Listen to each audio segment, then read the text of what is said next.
औज़ुबिल्लाहि मिनश्शैतानिर्रजीम बिस्मिल्लाहिर्रहमानिर्रहीम नहमदुहु व नुसल्ली अला रसूलिहिल करीम अम्मा बाद फ़ाउज़ुबिल्लाहि मिनश्शैतानिर्रजीम बिस्मिल्लाहिर्रहमानिर्रहीम रब्बी इश्रह ली सदरी व यस्सिर ली अमरी वहलुल उक़्दतम मिन लिसानी यफ़क़हू क़ौली क़ाल अल्लाहु तआला फ़िल क़ुरआन वलक़द यस्सरनल क़ुरआन लिज़्ज़िक्रि फ़हल मिन मुद्दकिर।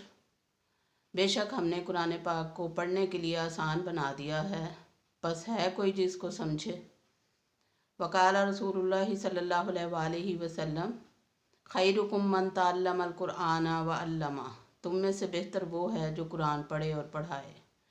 अल्लाह ताला हम सबको इसकी तौफीक दे, आमीन। अस्सलाम वालेकुम रहमतुल्लाहि व बरकातुहू। डियर स्टूडेंट्स, क्या हाल है आपका?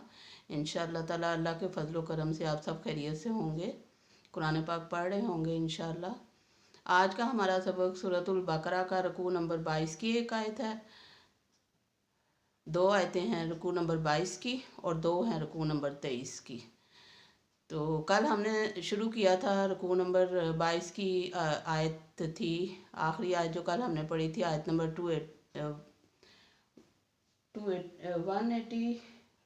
180 थी। आयत नंबर 180 में हमने पढ़ा था कि अल्लाह ताला ने वसीयत का हुक्म दिया कि जो भी तुम में से तुम्हारे पास अगर मौत का वक्त तुम्हारा आ जाए तो फिर तुम वसीयत कर जाओ, अपने माल में से जो माल तुम छोड़ रहे हो उसमें से वसीयत कर जाओ। ये आयत पहली आयत थी जो वसीयत के बारे में नाज़िल हुई। इससे पहले वसीयत का हुक्म नहीं आया था।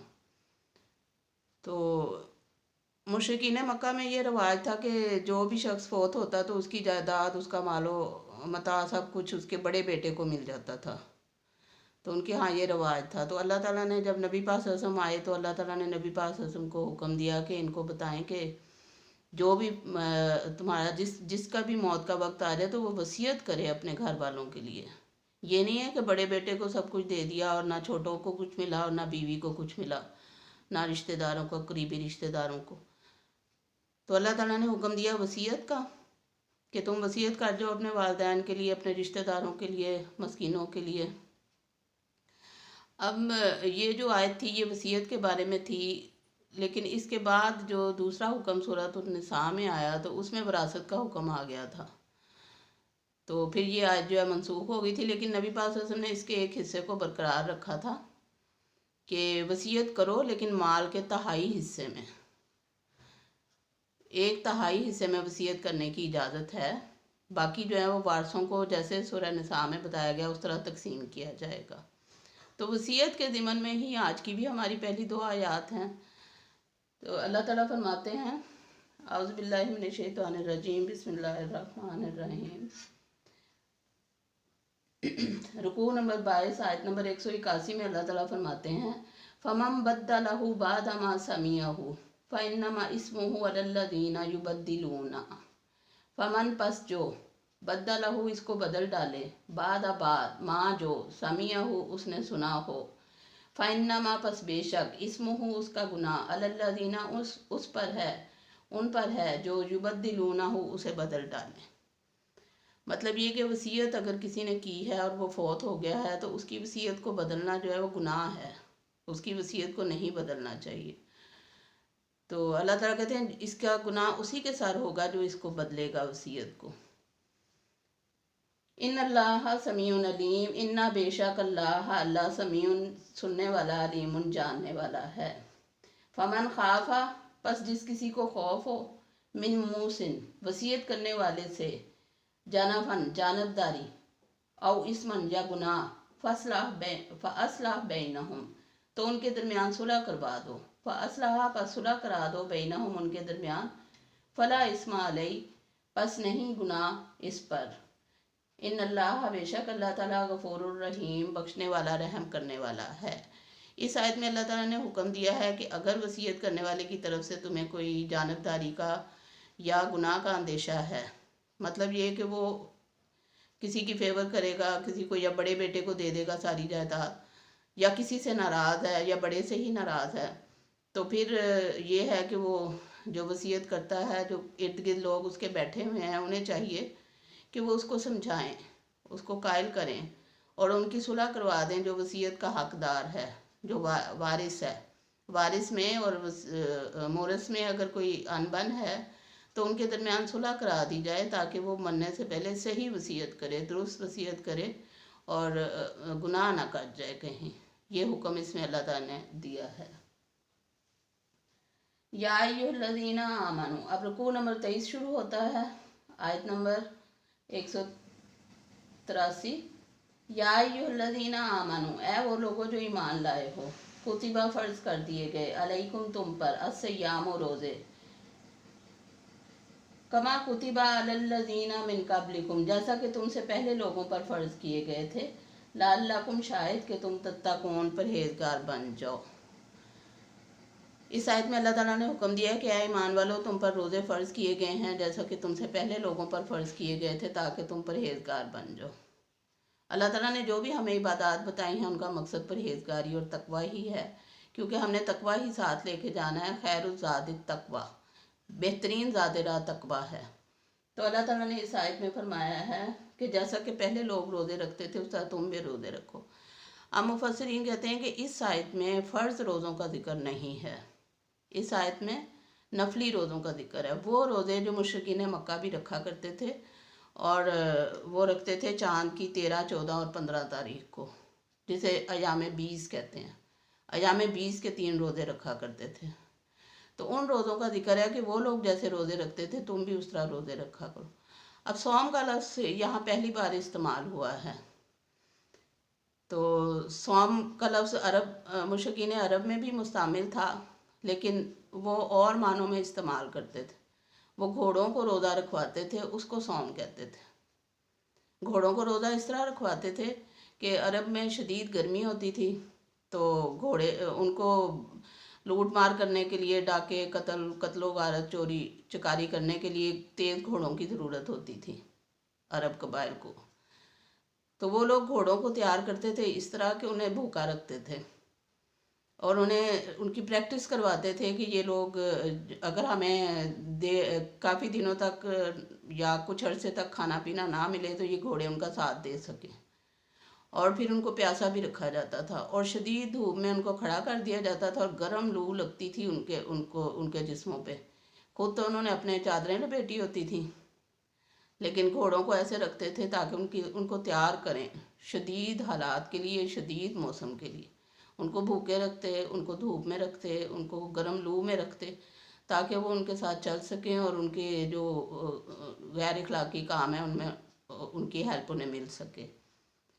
تو ان کو جو وہ بھوکا رکھتے تھے تو اس کو صوم کہتے تھے، روزہ رکھنا مطلب گھوڑوں کو روزہ رکھواتے تھے۔ تو اللہ تعالیٰ نے بھی صوم کا لفظ استعمال کیا کیونکہ وہ صوم سے واقف تھے عرب لوگ۔ عرب میں قرآن پاک اترا تو ان کی زبان میں ہی اترا، تو لیکن اب صوم کا مطلب یہاں انسانوں کو تیار کرنا ہے تقوی کے لیے۔ انسان بھوکے رہیں، سارا دن بھوکے پیاسے رہیں، اور اللہ تعالیٰ کی حمد و ثنا کرتے رہیں، شکر ادا کرتے رہیں، اور تیار ہوں کسی بھی قسم کی مشقت کے لیے، جہاد کے لیے، قتال کے لیے، اللہ کی راہ میں نکلنے کے لیے مسلمان تیار ہوں، کیونکہ جنگ میں تو پھر ہر طرح کے حالات کا سامنا کرنا پڑتا ہے۔ غزوہ احزاب کی ہی مثال لے لیجئے، جب خندق کھودی جا رہی تھی تو صحابہ کرام کئی دن بھوکے رہ کے خندق کھود رہے تھے۔ تو جہاد کے لیے، تیاری کے لیے، اور تقوی کے لیے، اور اللہ کا حکم ماننے کے لیے، متقی اور پرہیزگار بنانے کے لیے اللہ تعالیٰ نے روزے کا حکم دیا مسلمانوں کو بھی۔ تو یہاں پہ روزہ جو ہے صوم 20 یہاں مراد ہیں۔ 3 روزے جو ہر مہینے نبی پاک صلی اللہ علیہ وسلم بھی مہینے میں 3 روزے رکھا کرتے تھے، 13، 14 اور 15 تاریخ کا، چاند کی 13، 14 اور 15 تاریخ کو۔ اللہ تعالیٰ ہمیں بھی توفیق دے کہ ہم اس پر عمل کریں اور ہر مہینے 3 روزے لازمی رکھیں، 13، 14 اور 15 کو، چاند کی 13، 14 اور 15 کو یوم 20 کے روزے جو سنت ہیں رکھنا۔ پھر فرمایا ایامن معدودات، گنتی کے چند دن۔ تو گنتی کے چند دن ہی ہے نا، 3 دن، ہر مہینے 3 دن۔ فمن کانا منکم مریضاً، پس جو کوئی ہو تم میں سے مریض، او علی سفر، یا سفر میں ہو، फ़इद्दतुन तो गिनती पूरी करे मिन अयामिन उखर दूसरे दिनों में। अब यहाँ अल्लाह ताला ने हुक्म दे दिया, आसानी कर दी, क्योंकि युरीदुल्लाहु बिकुमुल युसरा वला युरीदु बिकुमुल उसर। कुरान कहता है कि अल्लाह तुमसे आसानी चाहता है, तंगी नहीं चाहता। तो अल्लाह ताला ने यहाँ आसानी दे दी कि जो सफ़र में हो या मरीज़ हो तुम में से, तो वो दूसरे दिनों में रख ले। जब वो सफ़र से वापस आए रख ले, जब बीमारी से ठीक हो तो रख ले। ये हुक्म इसमें हमें दिया गया है रोज़ों के लिए कि छोड़ने नहीं है, रखें ज़रूर। फिर फरमाया वालल्लज़ीना युतीकूनहु फ़िदियतुन तामु मस्कीन। वालल्लज़ीना और पर जो युतीकूनहु ताकत रखते हैं उसकी, फ़िदियतुन फिदिया देना है, तामु खाना मिस्कीन एक मस्कीन का। अब पहले शुरू में ये हुक्म था कि अगर, बल्कि ये जो सयाम बीज हैं उन्हीं के बारे में हुक्म है कि जो तुम में से ताकत रखता है, ताकत रखने के बावजूद रोज़ा नहीं रखना चाहता, तो वो क्या करे, फिदिया दे दे एक मस्कीन का खाना। ये पहले हुक्म नाजिल हुआ था, अब ऐसा नहीं है। अब जो दूसरा हुक्म अगली आयत में आ रहा है, कल हम पढ़ेंगे इंशाल्लाह, तो उनमें अल्लाह ताला ने फरमाया कि जो बीमार हैं वो बस, जो ताकत नहीं रखते बस वो फिदिया दे सकते हैं। अब ऐसा नहीं है कि हम ठीक ठाक हैं, रोज़ा नहीं रखना चाहते, चलो फिदिया दे दें, ऐसा अब नहीं है मुमकिन। अब ये आयत मनसूख है और वो आयत नासिख है। इसको पढ़ेंगे ज़रूर, ईमान रखेंगे इस पे, लेकिन अमल हम दूसरी आयत पे करेंगे जो कल हम पढ़ेंगे इंशाल्लाह। वालल्लज़ीना युतीकूनहु फ़िदियतुन तामु मिस्कीन, और जो रोज़ा रखने की ताकत रखने के बावजूद रोज़ा ना रखे तो वो फिदिया दे दे एक मस्कीन का खाना। फमन ततव्वा, पस जो खुशी से करे, खैरन भलाई, फ़हुआ, पस वो खैरुन लहू बेहतर है उसके लिए। और जो खुशी से भलाई करेगा, नेकी करेगा, तो वो उसके लिए बेहतर है। ज़ाहिर है जो अपनी खुशी से इबादत करेगा तो अल्लाह ताला को वो ज़्यादा पसंद आएगी बनिस्बत के हम ज़बरदस्ती करें। वान, और अगर तसूमो तुम खुद रोज़ा रखो, खैरुन बेहतर है, लकुम तुम्हारे लिए, इन अगर कुन तुम हो तालमून जानते। अल्लाह ताला ने फरमाया वान तसूमो खैरुन लकुम इन कुन तुम तालमून, कि अगर तुम खुद रोज़ा रखो तो ये तुम्हारे लिए बेहतर है अगर तुम जानते हो। इस बात को अगर तुम जानते हो कि इसका कितना सवाब है, कितनी अल्लाह ताला ने अच्छी जज़ा और बदला रखा है आखिरत में रोज़े का, जहन्नुम की आग से बचाएगा रोज़ा हमें। रोज़ादारों के लिए जन्नत में दाखिले के लिए बाबुर रैयान है, जहाँ से रोज़ादार जन्नत में दाखिल होंगे। तो बड़े बड़े इनामात अल्लाह ने रोज़ादारों के लिए रखे हैं। अल्लाह ताला हमें भी तौफीक दे कि हम फ़र्ज़ रोज़ों के अलावा नफली रोज़े भी रख सकें। वमा अलैना इल्लल बलाग। सुब्हानकल्लाहुम्मा व बिहम्दिका अशहदु अन ला इलाहा इल्ला अंता वस्तगफिरुका व अतूबु इलैक। अल्लाह हाफ़िज़।